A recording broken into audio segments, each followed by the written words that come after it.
Big TV భక్తి సమాచారం WhatsApp ఛానల్లో జాయిన్ అవ్వండి. అన్ని విశేషాలు ఎప్పటికప్పుడు తెలుసుకోండి. అగమ్య మహిమాలోకే రాఘవేంద్రో మహాయశాహ అని రాఘవేంద్ర స్వాముల వారి యొక్క బృందావనాన్ని మనం ప్రదక్షిణ చేయాలండి. ఎందుకంటే సర్వయాత్రా ఫలావాప్తి యథాశక్తి ప్రదక్షిణం. రాఘవేంద్ర స్వాముల వారి బృందావనంలో 1200కు పైగా గొప్ప గొప్ప శాలగ్రామాలు ఉన్నాయి.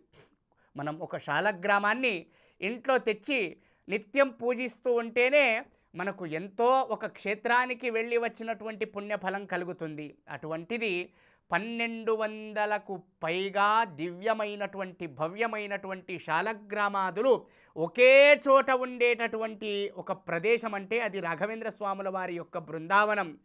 సర్వయాత్రా ఫలావాప్తి. రాఘవేంద్ర స్వాముల వారి యొక్క బృందావనాన్ని ప్రదక్షిణం చేస్తే చాలు అన్ని తీర్థయాత్రలకు వెళ్ళి వచ్చినటువంటి పుణ్యఫలం కలుగుతుంది. అన్ని యాత్రలను చేసినటువంటి ఫలం వారికి కలుగుతుంది. బృందావనంలో 4 భగవద్రూపాల యొక్క దివ్యమైనటువంటి సన్నిధానం కలదు. రామ, కృష్ణ, వేదవ్యాస, నరసింహ. ఈ 4 భగవంతుల యొక్క విశేషమైనటువంటి సన్నిధానము బృందావనంలో ఉందండి. అటువంటి దివ్యమైనటువంటి సన్నిధి మంత్రాలయ ప్రభువుల వారి యొక్క బృందావన సన్నిధి. పూర్వము ఈ మధ్యనే జరిగినటువంటి ఒక సంఘటన, ఢిల్లీలో ఒక చిన్న బాలుడండి, ఢిల్లీలో నివాసం ఉండేవారు వారు. నేను ప్రత్యక్షంగా వారి ద్వారా విన్నటువంటి ఒక సంఘటనను మీకు తెలియజేస్తాను. ఢిల్లీ నుంచి వారి పేరును చెప్పేటటువంటి ఒక ప్రయత్నం చేయను నేను. వారు ఢిల్లీలో ఆ బాలుడు నివాసం ఉండేటటువంటి వాడు. వారి తల్లి ఆ బాలుడి యొక్క పరిస్థితి ఏ విధంగా ఉందంటే చిన్న వయస్సులోనే నడవలేనటువంటి పరిస్థితి ఉండేది. ఏదో ప్రారబ్ధ కర్మవశాత్ పోలియోనో ఏదో ఒక వ్యాధిన బారిన పడ్డాడు. వ్యాధి బారిన పడి నడవలేని స్థితిని పొందాడు. ఎన్నో క్షేత్రాలను సందర్శించాడు.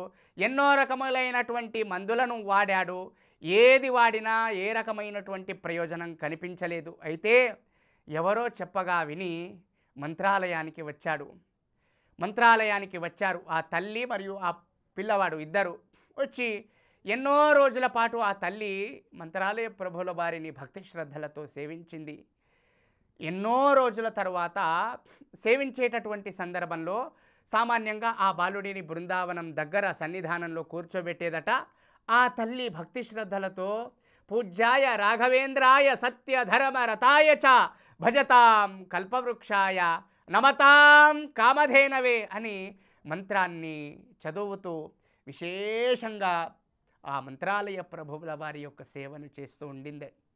కొన్ని రోజుల తర్వాత ఉదయం ప్రాతకాలంలో తుంగభద్రా నదీ తీరంలో స్నానం చేసి సేవ చేయడానికి ప్రారంభించింది.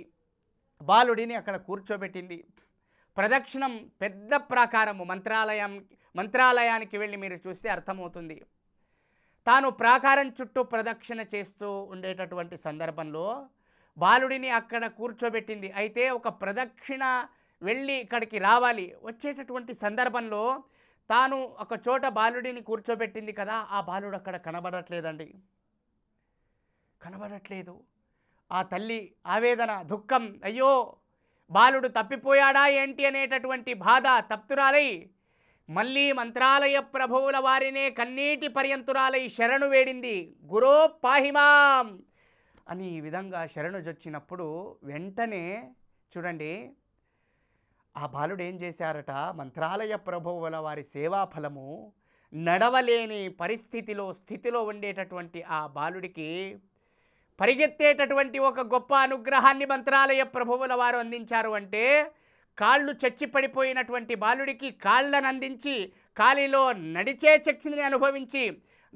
శక్తిని అనుగ్రహించారు మంత్రాలయ ప్రభువుల వారు. ఈ విధంగా కాళ్ళు లేనటువంటి ఆ బాలుడికి నడక శక్తి కలిగింది.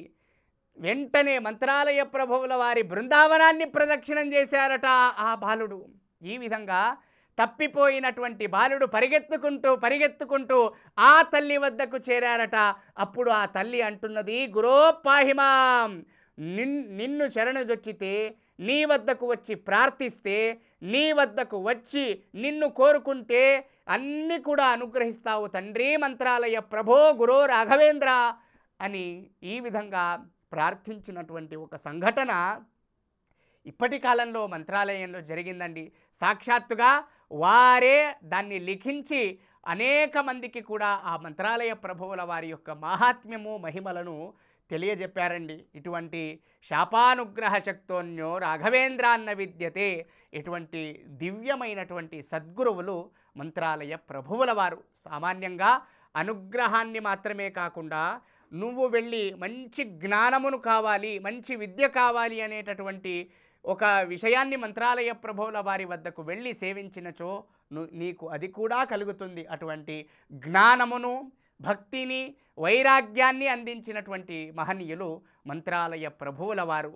పూర్వంలో వారు విశేషంగా ప్రహ్లాదరాజు యొక్క అవతారము, వ్యాసరాజుల వారి యొక్క అవతారము, బాల్లీకరాజు యొక్క అవతారమే మంత్రాలయ ప్రభువుల వారు. ప్రహ్లాదరాజుగా గొప్ప భక్త ప్రహ్లాదుడి యొక్క కథను మనం చూస్తూ ఉంటాం. నరసింహస్వామి ఆవిర్భవించిన తరువాత నరసింహస్వామి హిరణ్యకశ్యపుడిని సంహరించిన పిమ్మట భక్త ప్రహ్లాదుడిని నరసింహస్వామి వారు అడుగుతారట, ప్రహ్లాద నాన్న ఏదైనా వరం కావాలి అంటే కోరుకో అంటారట. అన్నప్పుడు భక్త ప్రహ్లాదుడు అంటారట, యస్త ఆశిష ఆశాస్తే నసభృత్య సవై వణిక్. భగవంతుడా నరసింహ, సాక్షాత్తు నువ్వే నాకు ఎదురుగా దర్శనమిచ్చావు. నీ యొక్క క్షణకాల దర్శనం కోసం మునులు, మహర్షులు, యోగులు, సాధువులు వందలాది సంవత్సరాల పాటు ఉపవాసముండి నీ యొక్క క్షణ దర్శనం కోసం వేం చేస్తూ ఉంటారు. అటువంటి నరసింహ, నువ్వే సాక్షాత్తుగా నాకు దర్శనమిచ్చి నన్ను అనుగ్రహించినటువంటి సందర్భంలో మళ్ళీ నేను ఏదైనా నీ వద్ద కోరుకుంటే నేను వ్యాపారినవుతాను తప్ప భక్తుడిని కాజాలను అంటున్నారట భక్త ప్రహ్లాదుల వారు. ఆహా, నీకు మోక్షాన్ని ప్రసాదిస్తాను అంటారు నరసింహస్వామి. నీకు సాక్షాత్తు ముక్తినే నేను ప్రసాదిస్తాను అంటున్నారు నరసింహస్వామి. ప్రహ్లాదుడు అంటారట, నేనొక్కనే ముక్తికి వెళితే ఎలా, నాకొక్కడికే మోక్షప్రాప్తి కలిగితే ఎలా, నాతో పాటు ఈ దైత్య బాలకులందరూ కూడా ఉన్నారు, వారికందరికీ కూడా తత్వశాస్త్రాన్ని, జ్ఞానమును ఉపదేశించి సాధకులుగా వారిని తయారు చేసి వారితో పాటు నేను మోక్షానికి వస్తాను, నేనొక్కడినే మోక్షానికి రాను, ముక్తి ప్రాప్తిని, మోక్షప్రాప్తిని పొందలేను అంటున్నారట భక్త ప్రహ్లాదుల వారు. అదే ప్రహ్లాదుల వారి యొక్క అవతార సంభూతులైనటువంటి వారు మంత్రాలయ ప్రభువుల వారు రాఘవేంద్ర స్వాముల వారు.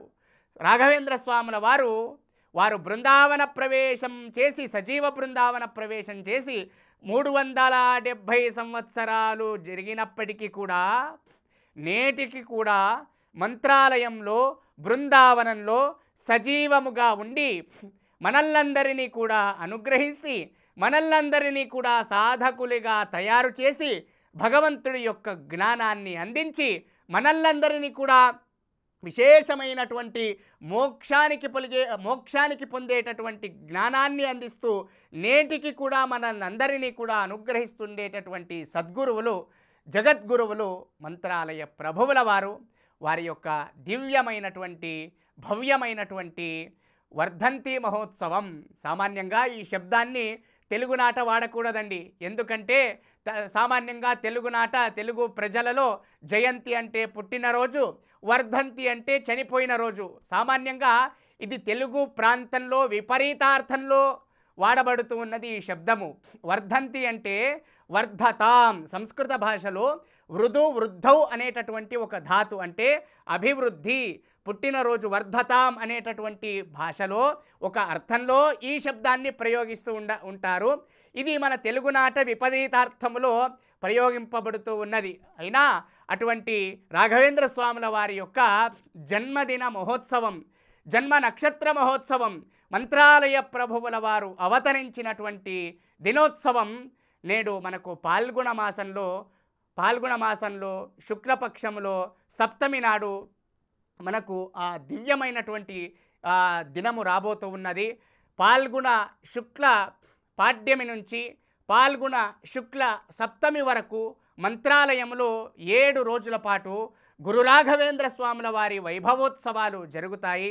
గురు రాఘవేంద్ర స్వాముల వారి యొక్క పట్టాభిషేక కార్యక్రమం జరుగుతుంది.